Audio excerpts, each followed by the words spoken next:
Hello, and thanks for stopping by. Out of all the prisons currently operational and located within Greater London, Belmarsh, Brixton, Wormwood Scrubs, Pentonville and so on, HMP Wandsworth is the largest.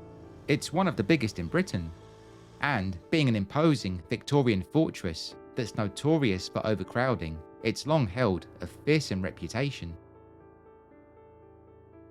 Originally built to accommodate around 979 prisoners, its population now fluctuates between 1,300 and 1,500 inmates, many of who, Wandsworth being a Category B prison, are held here awaiting either trial, sentencing or transfer. HMP Wandsworth first opened in 1851, and as such, it has a long, grim and fascinating history. Some of the nation's most notorious criminals have been locked up here, and in some cases, executed here too. In fact, Wandsworth was the last prison in Britain to maintain a working gallows, a sombre piece of kit which was tested on a regular basis until the early 1990s. With this in mind then, it's perhaps rather fitting that HMP Wandsworth has a small on-site museum dedicated to its history. You'll find it located in the car park. This gem of a museum, easily one of London's best kept secrets, is curated by former Wandsworth prison guard Stewart McLaughlin, who was kind enough to show me around, so a huge thanks to him. As Stewart works entirely alone though, viewing opportunities are limited and available by appointment only. If you're interested, I'll leave details in the description below. So, in this video then, I'd like to tell you all about the history of one of London's most dreaded landmarks, why it's here, the notorious figures it's housed and executed, and even the odd prison break. And along the way, I'll also highlight some intriguing items from the museum's collection.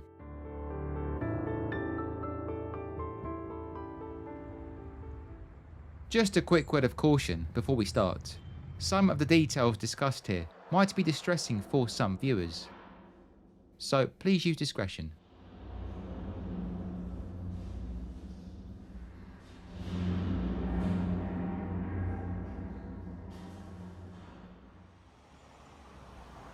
HMP Wandsworth stands on Heathfield Road, close to Wandsworth Common, which until the 19th century was classed as part of the county of Surrey. It's for this reason that the huge prison was originally known as the Surrey House of Correction, although it wasn't the first jail in what's now South London to bear that title. That accolade goes to Brixton Prison, which opened in 1820, complete with a treadmill as a means of punishment. As the Industrial Revolution pushed London's population into the millions though, Brixton's Surrey House of Correction became dreadfully overcrowded, with up to 4 prisoners crammed into each cell, even though they were only intended for single occupancy. As such, it was decided to build a much larger establishment just over 2 miles west of Brixton at Wandsworth, which, being relatively rural in those days, had plenty of space to spare. The new Surrey House of Correction was designed by the Birmingham-based architect Daniel Rawlinson Hill. This letter in the museum, dating from 1855 and discussing an extension to Wandsworth Prison, was written by him. The 19th century journalist and social reformer Henry Mayhew wasn't a fan of the building, describing it as mean and ill-proportioned to the last degree, and that the architecture of the outbuildings exhibits all the bad taste of Cockney Italian villas and none of the austere impressiveness that should belong to a building of penal character. A bit too harsh, I'd say. Daniel Rawlinson Hill based the layout of Wandsworth Prison on that of Pentonville Prison in North London, which in turn had been inspired by an American design, specifically the Eastern State Penitentiary in Philadelphia. Known as the separate system, the concept pioneered by the Eastern State Penitentiary sought to hold prisoners in isolation, the idea being that complete solitude would encourage them to reflect upon their life and crimes. Separate system prisons were built in a radial style, having a large circular hall at the centre from which the cell wings fanned out like spokes. Other examples of this design include La Santé Prison in Paris, which opened in 1867, and HMP Manchester, aka Strangeways, which dates from 1868. As part of the separate system, inmates at Wandsworth were made to turn a crank in their cell for hours at a time, a pointless labour device which guards could make more strenuous by tightening a screw on the handle. Some believe that this is where the prison term screw, meaning guard, originates from. Wandsworth Prison was expanded throughout the 19th century, and accommodation for guards was built around the perimeter of the prison's wall. You can still see those houses today, now occupied mostly by private residents, stretching around Heathfield Square. As with Brixton before it though, overcrowding at Wandsworth soon became a problem, and the separate system, which it transpired was psychologically flawed, was abandoned. In order to make more room, lavatories were removed from Wandsworth cells in the 1870s, and they would not be reinstalled for another 120 years, meaning prisoners here had to slop out, a system using chamber pots, until well into the 1990s.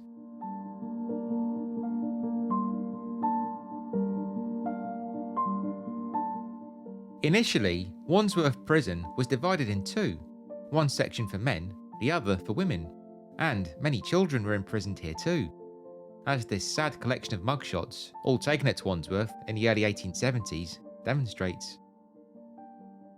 There's George Davey, aged 10, and William Jowers, aged 12, both of who were thrown into Wandsworth for stealing rabbits. 15-year-old John Garmin, meanwhile, stole a blanket, whilst 13-year-old John Webb pinched 4 loaves of bread and a pot of jam. As for little James Ledbetter, aged 11, he was given hard labour for stealing celery. James, along with many others over the years, both juveniles and adults, was also sentenced to a whipping. Corporal punishment in prison remained on the statute books until the mid-20th century, and the national stock of vicious implements used, namely whips and the birch, was held at Wandsworth.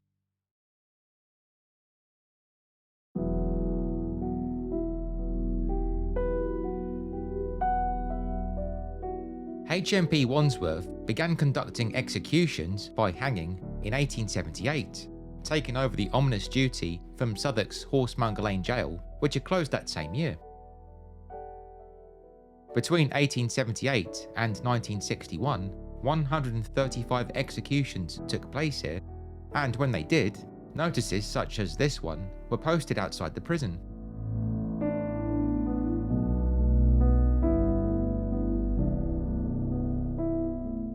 Wandsworth's first set of gallows was housed within a small building located near a coal yard at the end of A Wing, that being in the prison's southeast corner, roughly opposite Alma Terrace. Condemned prisoners were led to the gallows along a gravel path, which ran through a plot of grass, an area which was in fact a small graveyard for those who'd been executed.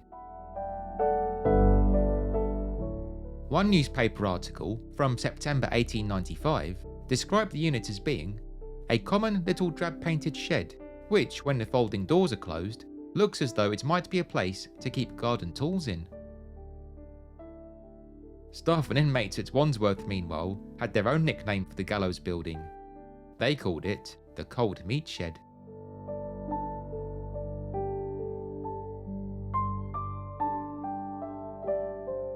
In 1911, a new execution chamber was built, followed by another inside the prison itself, on E Wing, in 1937.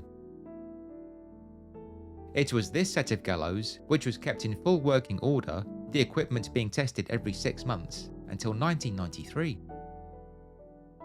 The reason for this was that although capital punishment for murder had been abolished in the 1960s, and in 1973 for Northern Ireland, the ultimate penalty still remained on the books for certain crimes, such as treason, piracy with violence, and arson in royal dockyards.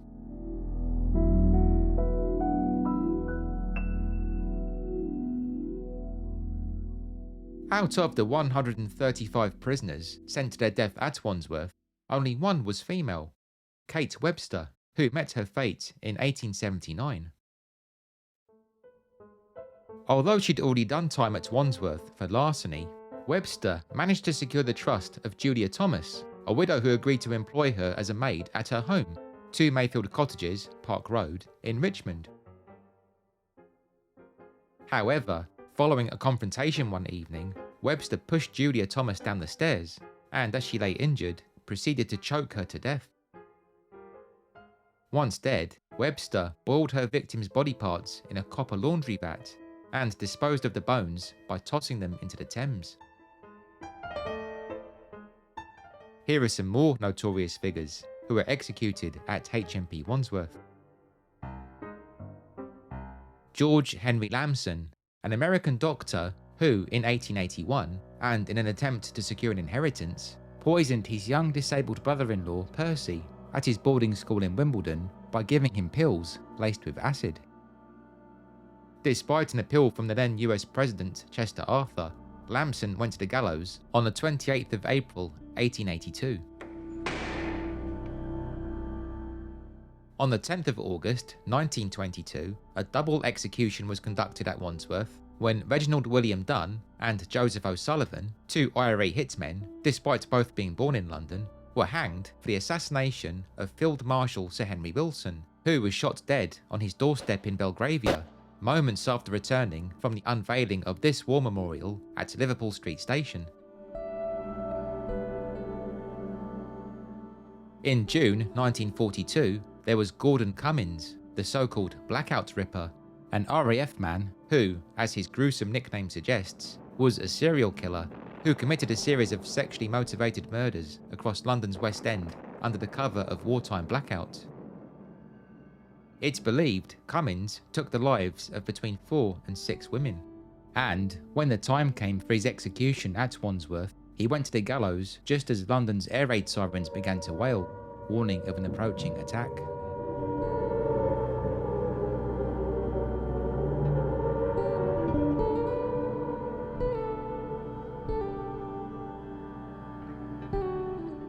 In 1946, another infamous figure associated with the Second World War, William Joyce, aka Lord Haw Haw, became the last person in Britain to be executed for treason. Despite being born in America and having become a German citizen, Joyce, who'd broadcast Nazi propaganda to Britain and the US throughout the war, Germany calling, Germany calling, was found guilty of treason thanks to a loophole. At one point, he'd obtained a British passport using deceptive means and had also managed to vote in a UK election, a ruse which sealed his fate. In 1949, the serial killer John George Haigh, dubbed the Acid Bath Murderer, as he disposed of his victims' bodies in vats of acid at a basement on Gloucester Road, also met his end at Wandsworth. In his trial, Haigh brazenly attempted to plead insanity by claiming he was a vampire who drank the blood of his victims. The jury didn't buy it and found him guilty within a matter of minutes. This surgeon's certificate, dated the 10th of August 1949, confirms his death by hanging.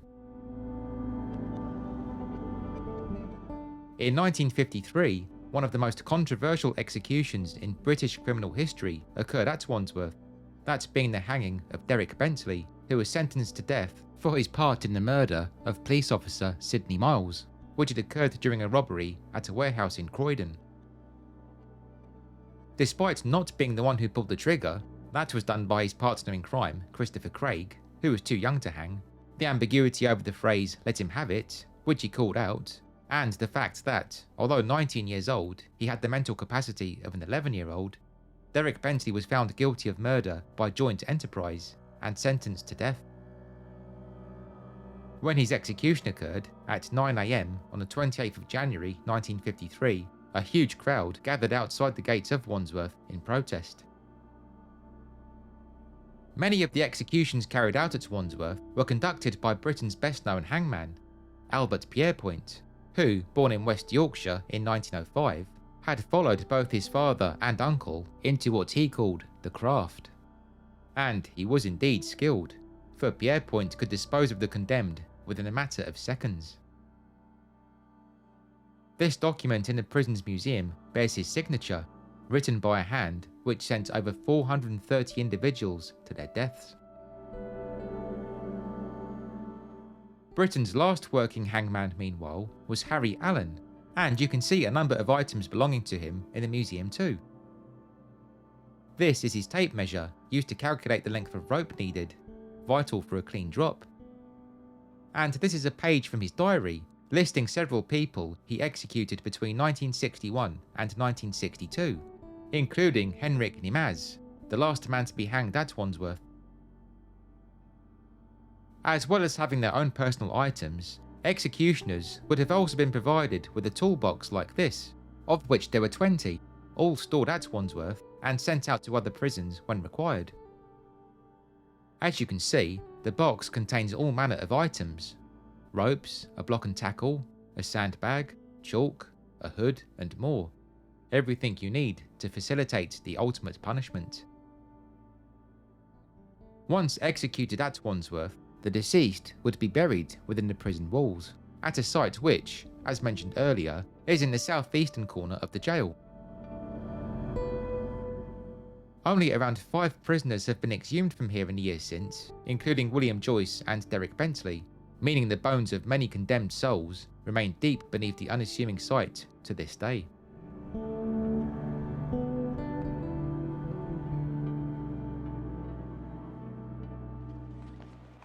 On a lighter note, Wandsworth Prison has made many appearances in films and literature over the years.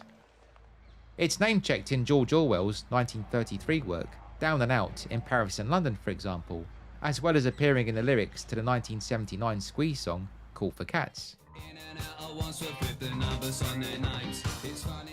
In terms of film, most shots have tended to show Wandsworth's looming front gate, such as in 1955's Time of His Life, 1958's The Spaniard's Curse, 1963's Calculated Risk, and the 1972 Dick Emery comedy, All You Are Awful. The best movie shot of HMP Wandsworth, though, has to be this aerial footage seen in Stanley Kubrick's controversial 1971 film, A Clockwork Orange, for it's here that the sadistic anti-hero, Alex Delarge, is imprisoned for murder, although in the film, the prison is referred to as Starja number 84F.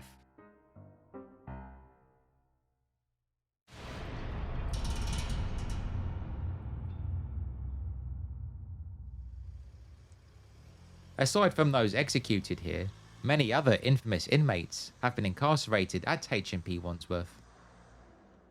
The first celebrity inmate, if that's the term to use, housed here was Oscar Wilde, who was sentenced to 2 years hard labour in 1895 for gross indecency. In other words, for being in a relationship with Lord Alfred Douglas at a time when homosexuality in Britain was illegal. When arrested, he was staying at the Cadogan Hotel near Knightsbridge. Oscar was held here between July and November 1895, and in his letter, De Profundis, written to Lord Douglas, he stated, "While I was in Wandsworth Prison, I longed to die. It was my one desire."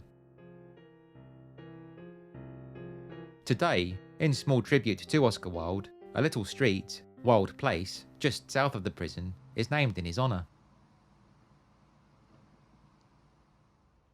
Plenty of infamous figures from London's criminal underworld have also done time at Wandsworth, such as Ronald Kray.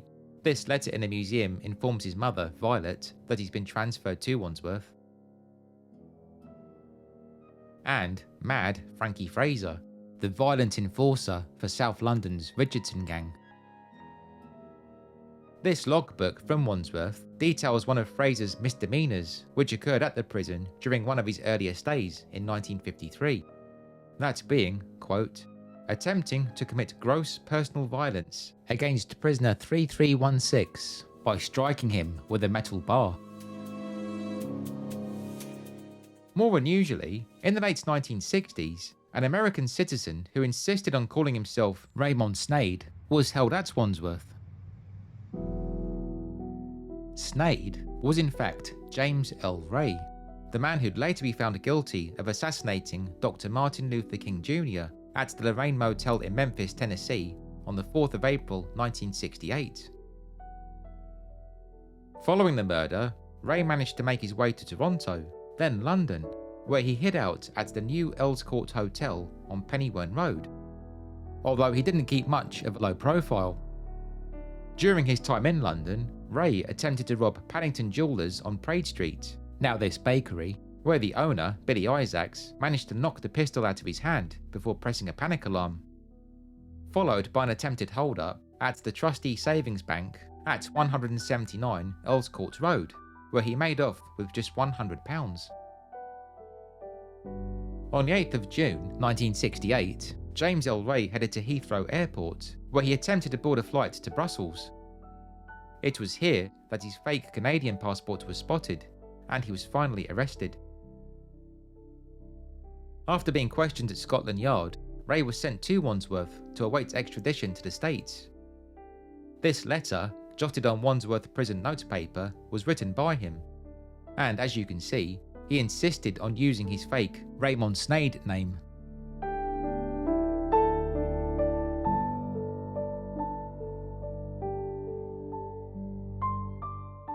It was also in the 1960s that two of the great train robbers, who'd carried out an audacious heist on the Glasgow to London mail train in August 1963, found themselves in Wandsworth. One was Bruce Reynolds, the man who'd masterminded the whole thing. Reynolds was no stranger to Wandsworth. He'd already spent time there as a juvenile in 1952. For his part in the train robbery, he received a 25-year sentence.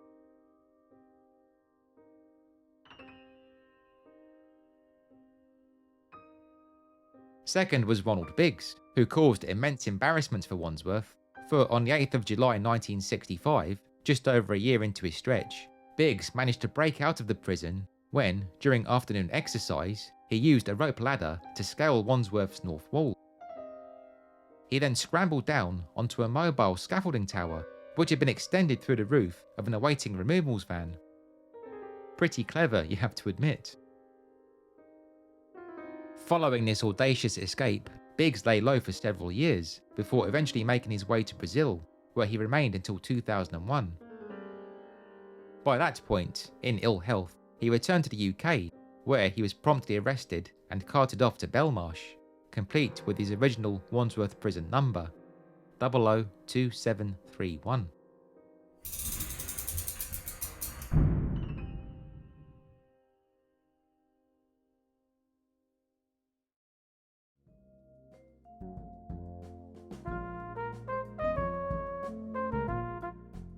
Thank you so much for watching.